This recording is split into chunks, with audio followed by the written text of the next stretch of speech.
네, 오늘은 울산대학교 신경과 박지훈 교수님께서 안구운동 검사의 역할과 지표 해석에 관련하여 강의를 해주실 예정입니다. 잘 부탁드립니다. 예, 네, 제가 잠깐 먼저 소개 잠깐 그래도 아, 네네. 드리겠습니다. 뭐 네, 다 아시겠지만 박준 교수님 그 지금 되게 학회 또 활동도 많이 하시고요. 일단 잠깐 간단하게 소개만 해드리면 전북대학교 졸업하셨고 순천향대에서 석박사 하셨고 카톨릭대 그리고 순천향대학교에서 이제 전임이 이제 펠로우 하시고 그리고 울산대학교 병원에 지금 신경과 부교수로 근무를 하고 계시고 되게 병원 안에서도 많은 활동하고 계신 것 같습니다. 뇌병원 부원장님이시고 축하드립니다. 원래 그러셨던가요? 예, 그리고 진료협력센터 부센터장님 맡고 계시고, 그리고 PI부 부실장 맡고 계십니다. 학회 활동에서 평양학회지 맞는 지금 되게 국제화하는데 많은 공헌을 하고 계시고, 지난번에 강의할 때도 너무나 많은 좋은 강의 들려주셔서 정말 귀한 강의 모셨습니다. 다시 한번 감사드리고 강의 부탁드리겠습니다, 교수님. 감사합니다. 네, 안녕하세요. 소개 잘 해주셔서 감사합니다. 저는 울산대학교 병원 신경과에서 지금 부교수 하고 있는 박지훈입니다. 저는 이제 말씀 주신 것처럼 그 리서치 인 베스트럴 사이언스 평형학회지 공식 학회지의 에디터인 직부를 맡고 있고 이제 오늘 강의를 또 재밌게 하려고 노력하겠지만 우리와 연관된 어지럼증에 관련된 많은 좋은 아티클들이 많이 있으니까 관심 있으시면 좀 찾아오셔서 읽어보셔도 좋을 것 같습니다. 오늘 제가 맡은 주제는 이제 안구 운동 검사의 역할과 지표 해석인데 이제 안구 운동을 이해하려면 약간 기본적인 상식이 몇 가지 있어야 됩니다. 이제 신경 이완과를 전공할 때는 이런 것들을 이제 기본적으로 배우게 되는데 일반적으로는 잘 알기가 좀 어려울 수도 있을 것 같아서 간략하게 몇 가지 이야기 드리면 우리가 안구 운동을 실제로 이제 VNG나 어떤 검사를 하거나 육안으로 환자를 볼 때 그 육안으로 보이는 환자의 모든 안구 운동을 우리는 다 관찰하게 됩니다.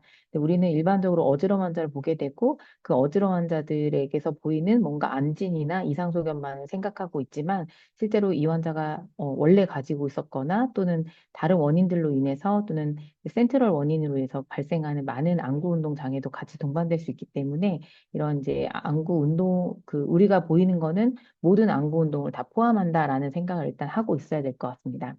이제 EOM 머슬이 이렇게 각 눈마다 6개씩 붙어 있게 되고 이게 이제 원하는 방향으로 움직이게 되는데 실제로 우리는 평면에서 관찰을 하게 되지만 지금 강의 중 하고 있지만 그 실제로는 3차원 구조 내에서 움직인다는 것을 유추해 볼 수가 있습니다. 그래서 각각의 근육이 이 오빗 끝에서 이제 그 이걸 잡아당기면서 또 이제 운동을 하게 되겠고 이것을 지배하는 신경들도 결국 뇌관에서 나오게 됩니다. 우리가 눈을 움직일 때 이제 VOG 자체를 3D라고 하지만 그 3D는 사실은 호리존탈, 버티칼, 토저널 이런 개념의 세 가지를 측정한다는 거지 엄밀하게 3차원적이를 포함하진 않습니다. 우리는 안구 운동 자체도 2차원에서 살펴보게 되고 그걸 레코딩하는 것도 2차원으로 보게 되는데 실제로 이 안구 운동은 맨 위에 맨 가운데를 중심으로 내가 원하는 방향으로 한 번에 움직일 수 있게 하는 이런 3차원적인 구의 운동을 하고 있다라고 알고 계시면 좋을 것 같습니다. 그래서 눈의 움직임을 살펴볼 때 가장 기본적으로 배우는 것은 이제 한쪽의 눈의 운동을 먼저 살펴보고 그 다음에 양안의 운동을 살펴봐야 된다는 것입니다. 그래서 환자가 어떤 센트럴의 가능성이 있거나 또는 안구 운동을 이제 살펴보게 될 때는 양안 운동을 먼저 보기 전에 단안을 먼저 봐야 되고 그것을 덕션이라고 하게 돼서 여러 가지 명칭을 하게 됩니다.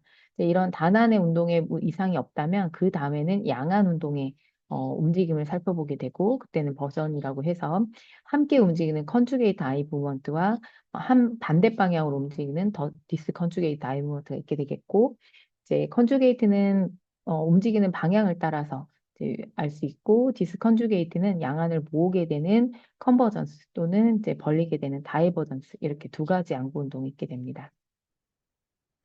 그래서 이런 사실 우리가 이제 어지럼 환자를 볼 때 주로 VUR에 대해서 체크를 하게 되고 이런 VUR 중에서도 칼로릭이나 헤드 임펄스나 이런 건 다 VUR을 체크하는 검사가 되겠습니다.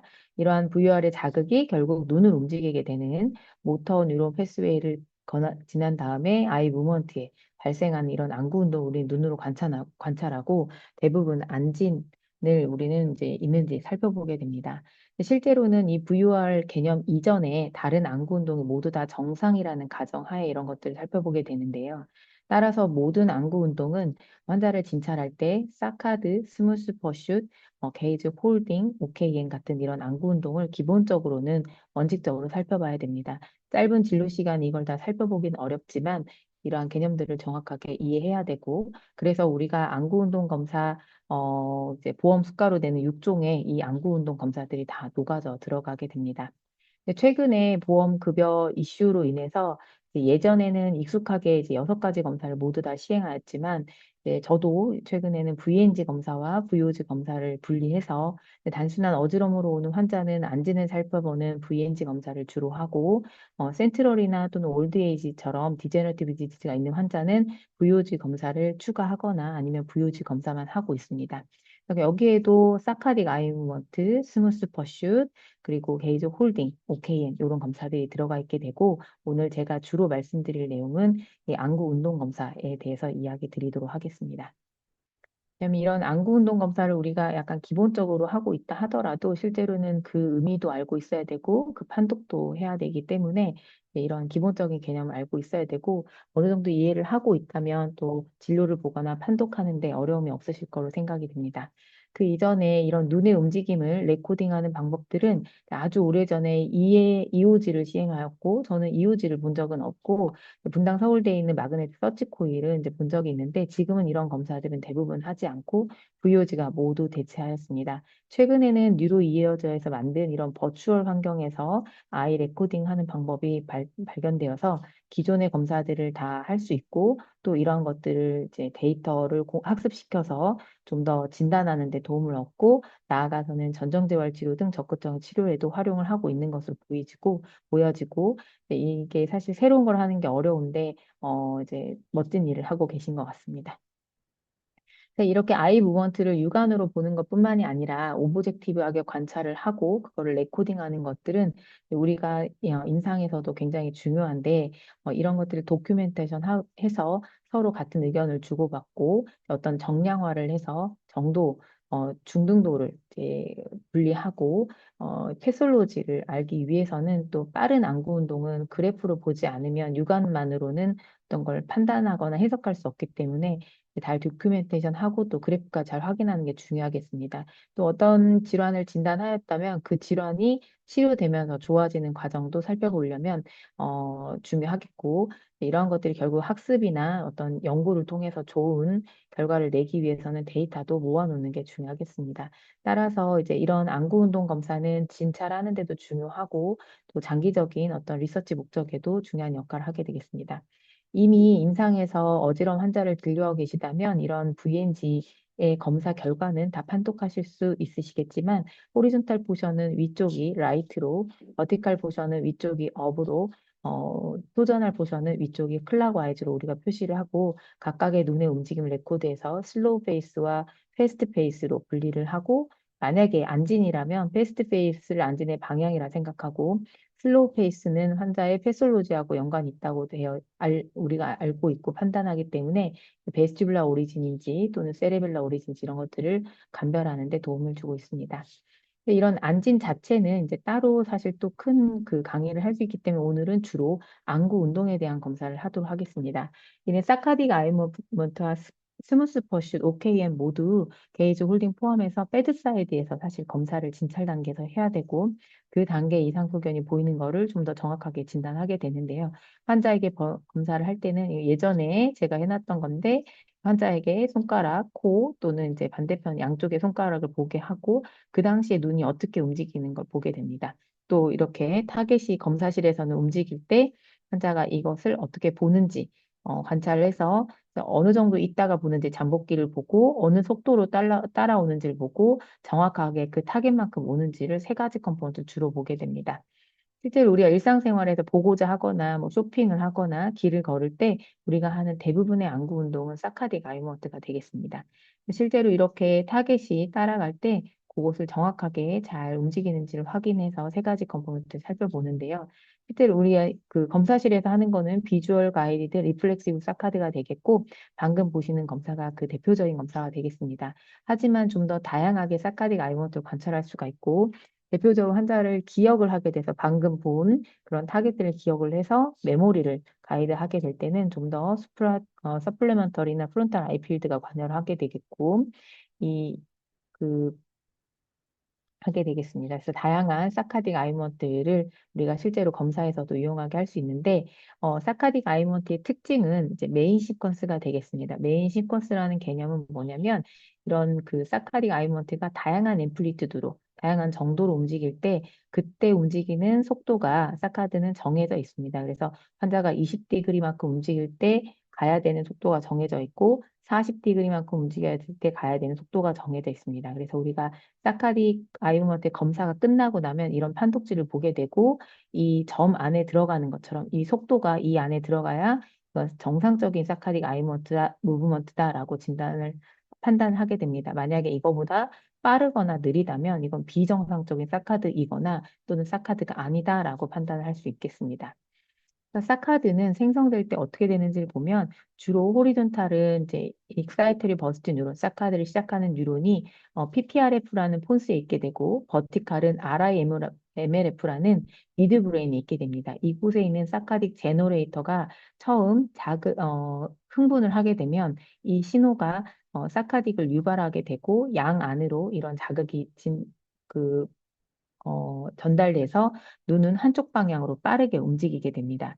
이런 사카릭 아이먼트가 빠르게 움직이게 될 때 그 이전 단계에서 옴니포즈 뉴런이라는 게 있어서 이 옴니포즈 뉴런이 흥분을 멈추게 되면 이게 억제가 되면 사카릭 아이먼트 관여하는 익사이테리 버스트 뉴런은 흥분을 하고 이니비터리 버스트 뉴런은 억제를 하게 되면서 이 운동은 좀 더 증폭돼서 움직이게 됩니다. 사카릭 아이먼트는 언제 가장 잘 우리가 관찰할 수 있냐면 안진을 볼 때 잘 관찰할 수가 있습니다. 안진에서 슬로우 페이스는 병적으로 한쪽으로 아이 무브먼트가 이렇게 드리프트가 되는 거고 그 다음에 내가 뭔가 문제가 생겼구나라는 걸 판단하게 돼서 원래 방향으로 빠르게 움직이는 요게 사카딕 아이먼트가 되겠습니다. 그래서 우리가 안진을 관찰할 때는 이 사카드는 정상적인 사카드이기 때문에 이 슬로우 페이스만 따로 떼어서 이 슬로우 페이스의 기울기를 보고 이제 한 어디에 이제 페리페럴인지 센트럴인지를 감별하게 되겠습니다. 만약에 이제 그 익사이텔 버스트 뉴런 작동을 해서 눈이 빠르게 한쪽으로 이센트리 포지션으로 움직이게 됐다면 그 위치에 지속적으로 계속 고정을 하는 기능이 필요합니다. 그거는 뉴럴 인테그레이터라고 하는 부분이 역할을 하게 되고 그래서 여기에 문제가 생기게 되면 눈이 바깥쪽으로 나가서 고정을 하지 못하고 다시 중앙으로 오게 되고 다시 바깥쪽으로 나게 되는 이런 안진이 발생하게 되고 이걸로 인해서 생기는 게 게이지 이보크드, 주시하는 방향으로 안진이 생긴다. 오른쪽으로 볼 때는 오른쪽으로 안진이 생기고 왼쪽으로 볼 때는 왼쪽으로 안진이 생기는 거는 이 언한 위치에서 눈이 고정하지 못하고 가운데로 자꾸 돌아오는 드리프트가 슬로우 페이스가 생기기 때문에 이걸 다시 바깥쪽으로 보내려는 사카드가 작용해서 생긴다라고 이해하시면 되겠습니다. 그래서 만약에 VUR 개인이 떨어져서 눈이 한쪽으로 움직이게 된다면 내가 보고자 하는 것과 레티나에 맺히는 상 사이에 이런 갭 차이가 생기게 되고 그걸 레티날 에러 시그널이라고 하게 됩니다. 이 레티날 에러 시그널이 익사이트 버스트 뉴런을 직접적으로 자극을 하게 되고 이게 커먼 파이널 패스웨이를 통해서 눈을 움직이게 하는 사카딕 아이먼트 발견되게 되고 이 다른 사카딕 아이먼트도 모두 이런 패스웨이를 통해서 발생하게 됩니다. 우리가 검사실에서 실제 레코딩 하게 되면 이건 굉장히 심플한데 라이트, 레프트에 각각 정확한 타겟을 주고 여기서는 일정한 앰플리튜드 움직이게 하는 레귤러한 방법을 사용하였고 눈이 그것을 어떻게 따라오는지를 판단하게 됩니다.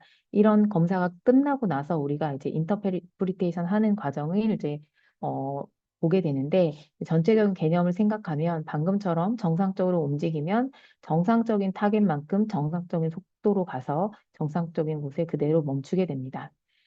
이럴 때 우리는 이때 속도와 움직이기 시작하는 레이턴시 그리고 이제 원 타겟까지 가는 이런 어큐리시 세 가지 컴포넌트를 보게 되고 만약에 환자가 이렇게 정확한 타겟에 가지 못하고 좀 더 가지 못하고 멈춰 있다면 이건 하이포메트릭 사카드라고 하게 되고 정상적인 속도보다 훨씬 더 느리게 움직인다면 이때는 슬로우 사카드라고 하게 됩니다.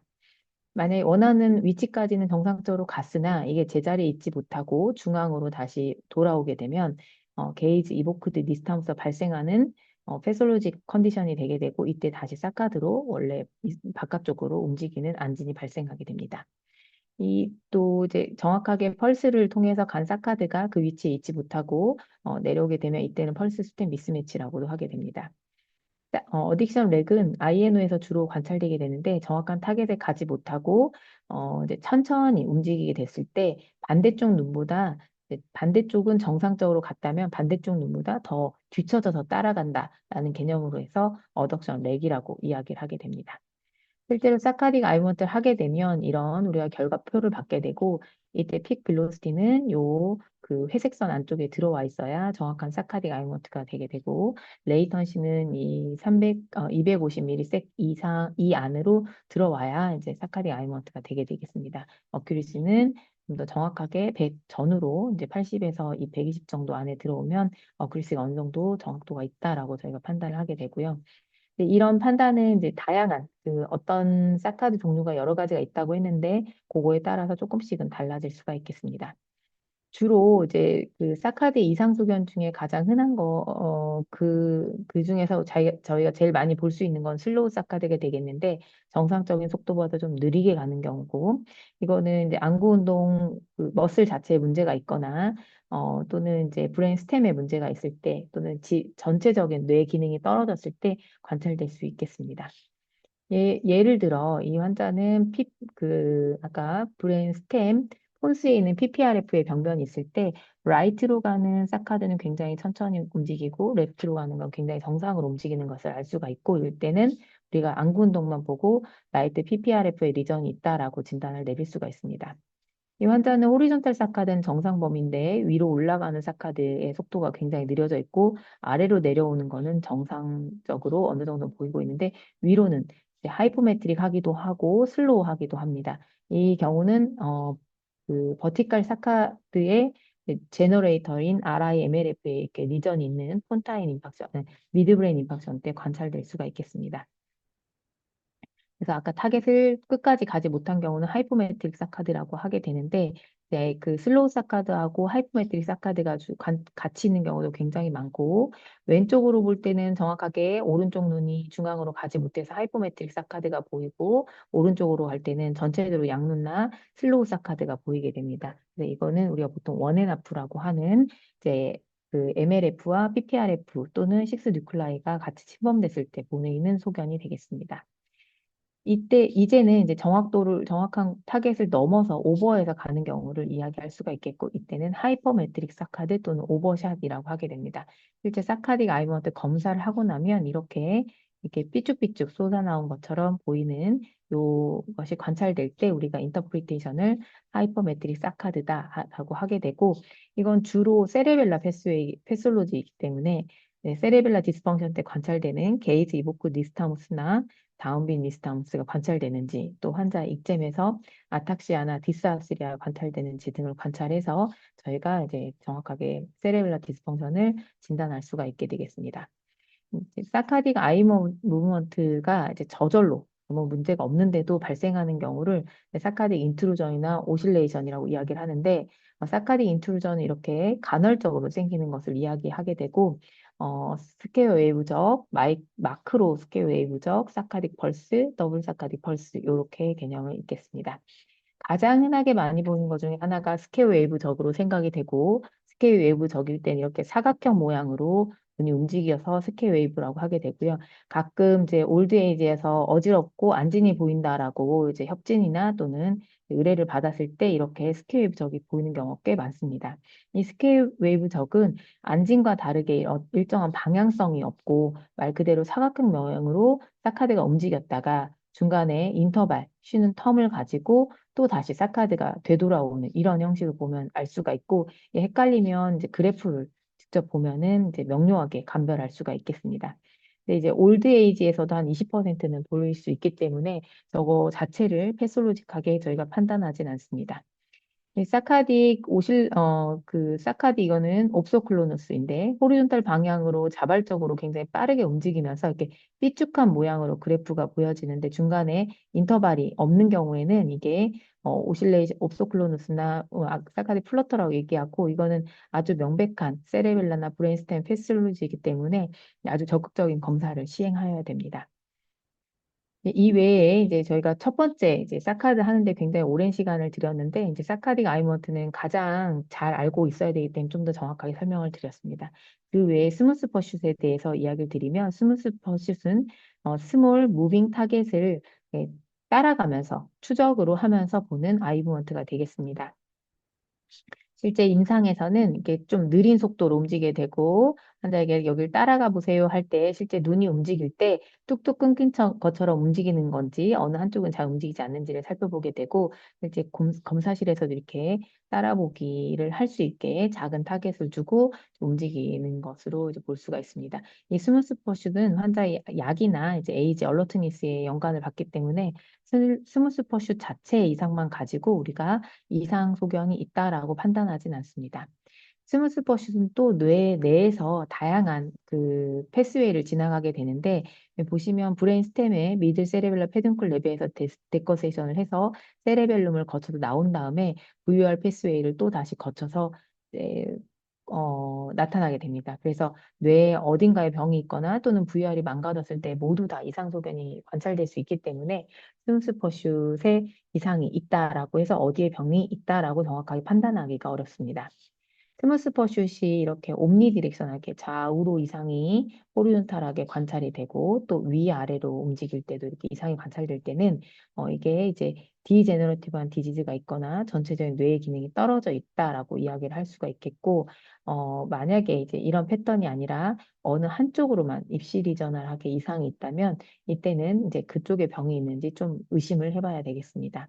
임상적 의의는 적고, 우리가 주의해야 되는 거는 입시 디렉션을 하게 임페어먼트가 있는 경우는 어디에 병이 있는지에 대해서 좀 더 유의 깊게 살펴봐야 된다. 이렇게 알고 계시면 좋을 것 같습니다.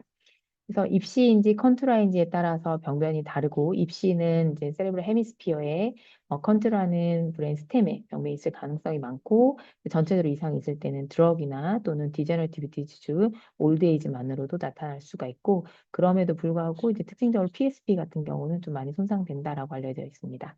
유니디렉셔널하게 이상이 있는 경우는 이제 레터럴 메듈러리처럼 브레인스템 병이 있을 때도 관찰될 수 있지만, 베스티블 패시 때 어큐트한 페이스가 좀 더 진하고 서브 어큐트나 또는 컴펜세이션 되지 않은 단계에서도 이게 관찰될 수 있기 때문에 페리페럴 베스티블 패시가 있는지 이런 소견이 보인다면 함께 확인을 해야 되겠습니다. 옵토카이네틱 니스타무스는 사실 임상에 잘 검사를 하지 않습니다. 왜냐하면 VNG 차원에서 검사하는 것은 풀필드를 다 보면서 하는, 전체 환자의 비주얼 필드를 다 흥분시킬 수가 없기 때문에 옵토카이네틱 니스타무스를 외래 베이스에서 VNG 컨디션으로 보는 거는 그렇게 이제 사카딕 아이머트를 보는 것과 비슷하게 되겠습니다. 그리고 이제 좀 더 정확하게 하려면 로테이터리 체어 테스트를 하면서 관찰을 해서 환자를 전체 암실에 놓고 전체 다 필드를 자극을 할 때 검사는 정확하게 될 수 있겠습니다. OK에는 방금 말씀드린 것처럼 이제 휴먼에서 검사할 때는 크게 의의를 갖긴 어렵지만, 이제 에이시메트리가 있는지 이런 것들 스무스 퍼슛을 간접적으로 보는 데는 좀 알 수가 있습니다. OKN이 이제 임상에서 유용하게 쓰일 때는 안진이 이제 불명확할 때인데, 예를 들어 크로닉 디지니스를 가지고 환자가 왔고 이렇게 이제 주시할 때 안진이 발생한다. 굉장히 비그러스한 안진이 발생을 하고 있고, 반대쪽으로 할 때는 굉장히 에이시메트릭하지만 또 레프트 비팅이 생기는 것을, 게이지 이보크드 리스타무처럼 보이는 것을 알 수가 있습니다.